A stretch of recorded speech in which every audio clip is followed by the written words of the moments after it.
Now, some variations for your spine. When we are sitting, we are so often crouched in this position. Our spines are stretched at the back, the load is put onto the discs at the front a little bit more, and our shoulders tend to get quite tense because we're moving them in small ways, typing or moving a mouse, and our necks tend to get quite loaded at the back. So when we stay in this position for a long time, we can tend to adapt to this position because our bodies will change to according to how we use it.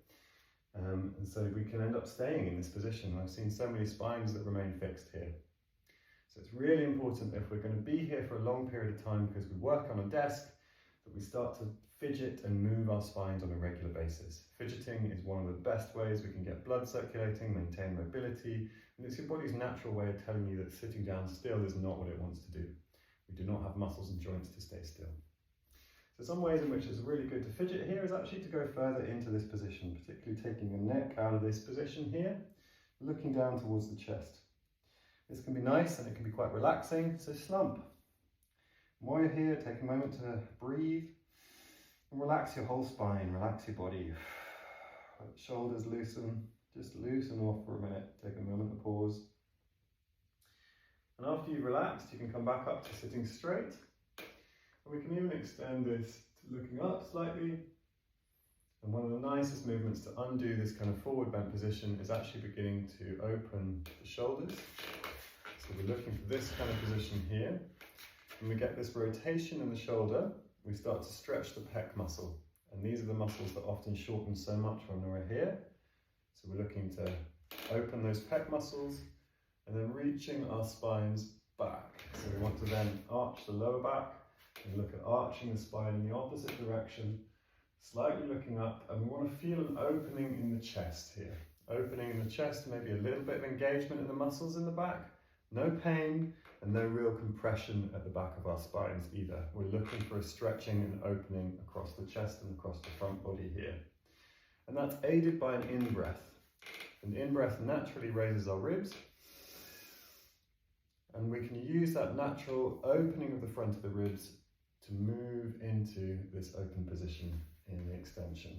So starting with the in-breath, bringing the arms into that rotation and then back, extending the spine, taking a couple of breaths here, or just coming out.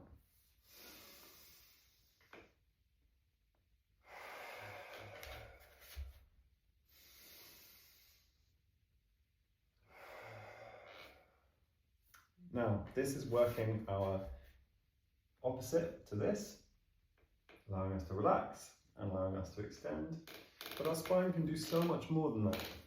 Another movement that our spine is really good at is rotation. So let's take you into this rotated position. So we're looking to get the chest facing to the side so that your spine is no longer in this position anymore, this fixed flexion. We're looking for it to rotate. And the arms are just an accessory to this movement, right? The arms just help. You're not really pulling into it with your arms too much. You're not really trying to push this arm back too much either. It's more thinking about the spine guiding the movement, and the arms are just following and helping the spine to relax by maintaining a little bit of pressure on the back of the seat or on the outside of the leg. Now, breathing here is really important. Breathing gently and opening the ribs will help to open the spine in rotation. You'll notice the stretch increases quite a lot when you breathe in. So when you're doing this movement, try not to get to your maximum end range before you start to breathe, because there'll be no room to breathe. And we're looking for that movement. We're not looking to hold any kind of intense position here. So come out of it so that you feel easy, maybe a really gentle stretch, 1 or 2 out of 10. That point is when you start your breathing. And as you breathe, you should feel the spine starting to open. Those are the tips for your spine.